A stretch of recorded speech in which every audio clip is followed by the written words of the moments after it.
In the first 10 minutes, when people are just showing up, I like to talk about the news. I accumulate news on my homepage, and I do 3 podcasts a week about security news, so I'm always following it very intently.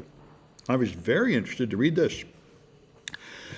I'm teaching an Android hacking class this semester for smartphone hacking, and in general, until now, there has been a general statement has been that the Google Play Store is much less safe than the Apple App Store, and therefore, Android is much less safe, and so Android has a lot of more infections than iOS. What I didn't know, apparently a couple of years ago, Google began demanding that you identify yourself to put things in the Play Store, which they never used to do. So that apparently cut down the malware in the Play Store a lot, because people can't just make a new fake name and come in the way they used to. And now, they claim they're going to block side loading of apps where they can't verify your identity. And side loading, loading from third-party sources. Now, this is something the European law is requiring. Europe passed a Digital Services Act, which is trying to break up the monopolies of American tech companies, and in particular, they said smartphones cannot force you to load only from one store. And yeah, I probably better shut that door, actually. I remember the thing about the basement is they're noisy in the hallway all the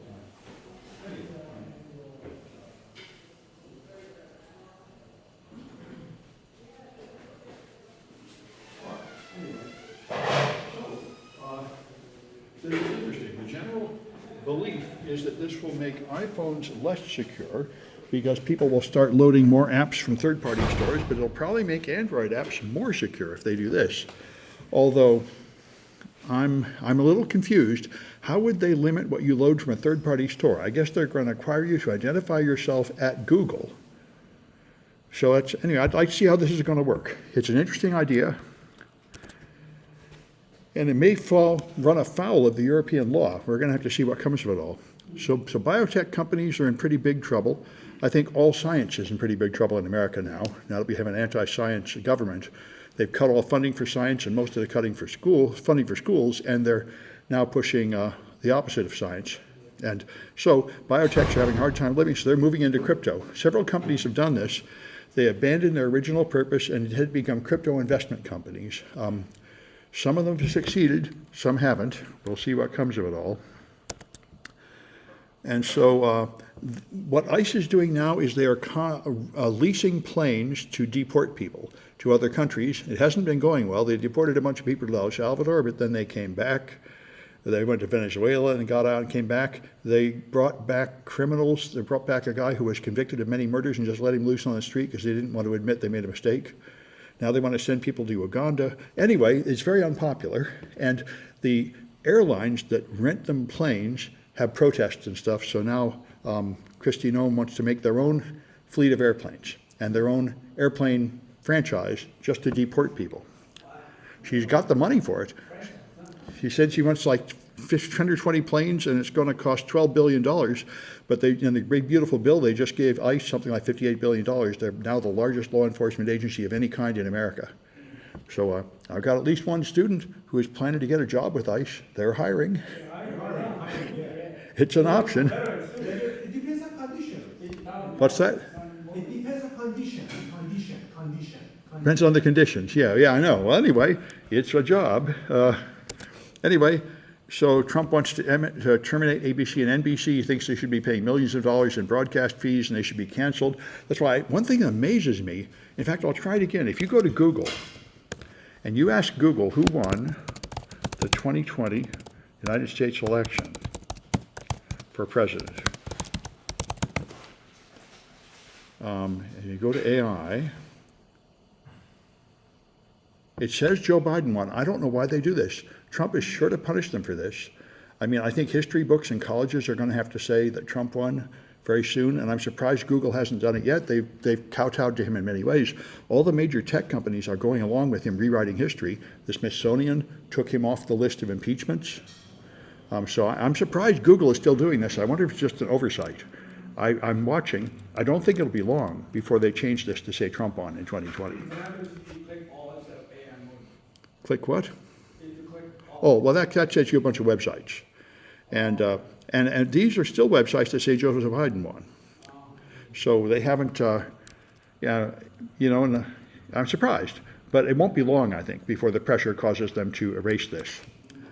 And let me see, okay, we've got plenty of time. Yeah, this one I thought is interesting. Not too surprising. They're probably going to ban the COVID vaccine. They just canceled all research into reverse RNA vaccines, which I was pretty upset about because I'm a cancer survivor. And one vaccine that was really working is an anti-cancer vaccine. It's really working. And it's going to be like women that want an abortion will have to flee the country. Cancer people who want cancer treatment will probably have to flee the country to Europe to get proper treatment. And that's where we're headed. And they've taken just the lunatic ignores all the scientists and puts, conspiracy theorists in charge of all this. This is where we're at. And this is one of the rare victory. The search warrants to inspect phones and computer devices have just let them inspect everything on the phone, and now Michigan has said, I guess just for Michigan State, in order to satisfy the Fourth Amendment, they must limit what data they're going to review on the phone, not just everything. This is a big deal because the whole point of the Fourth Amendment is something I had trouble understanding when I was a child. My parents tried to explain it to me, but the fact is everybody is guilty of something. If they can put a camera on your whole life and look through all your documents, they're going to find some place where you filled out a form wrong or broke some law you didn't know about. And so everybody could be arrested if they really want to. For example, Alberto Garcia, the guy they deported to El Salvador, even though there was a specific court order saying don't deport him to El Salvador because he'll be killed there. They brought him back. He had apparently had a traffic ticket. And so they decided, since he had a traffic ticket and he was in the car and probably his family was in the car or something, they accused him of transporting illegal immigrants, which is a larger crime. And so they can blow something up into a crime. And although to be fair, you can say exactly the same thing about Donald Trump. Donald Trump lied at the value of his real estate properties in New York City, which was a normal thing everybody did, and it's just a misdemeanor. And they used very shaky arguments to turn that into a felony. So this is the way. The law is not as clear and clean as it wants to be. You can shove things around. So anyway, that's why we have the Fourth Amendment, and they aren't supposed to search through the evidence about you unless they have some probable cause. The idea is to do what Trump said he was going to do with the immigrants, to make sure they're only punishing the really bad people, where they've really done something bad, not just everybody you don't like finding some excuse to lock them up. So AI, it has a lot of scandalous stories. Here's another one. Citizen is a group that takes crime reports, and I think they used to have amateurs show up to fight the crime in your city too. I'm not sure if they still do that, but this is like the Nextdoor app. It's something where you get information about the crime in your area, and they're using AI to generate alerts, and it's making a lot of mistakes. They fired all their staff, and a lot of the staff, and they used either outsourced staff or AI to replace them. And the result is it's putting up false alerts with the wrong address, with the wrong description of the crime, and so on, and exposing information that should be confidential. This is what you expect from AI. AI doesn't have any sense, doesn't understand what it's saying. A news agency that started writing headlines with AI will find that they often have a headline that means the opposite of what it should. It's the kind of thing. If you understand how AI works, it can be a helpful tool. If you think of it as a human, you'll make bad mistakes. It doesn't have any sense. So Trump wants to redesign the government websites to make them consistent and match his aesthetic, so I would guess that would be a lot of gold. But anyway, by the way, this is not an entirely bad idea. Government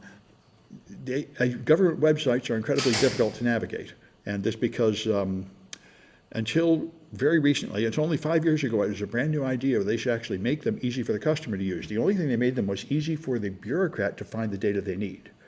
They didn't think about the actual customer experience, so most of them are incredibly impenetrable. Like FAFSA, you may know, the one people fill out to get financial aid here, is really horrible. It's like a 20-page PDF, all full of stuff that's hard to figure out, and you have to get it all right before you hit submit.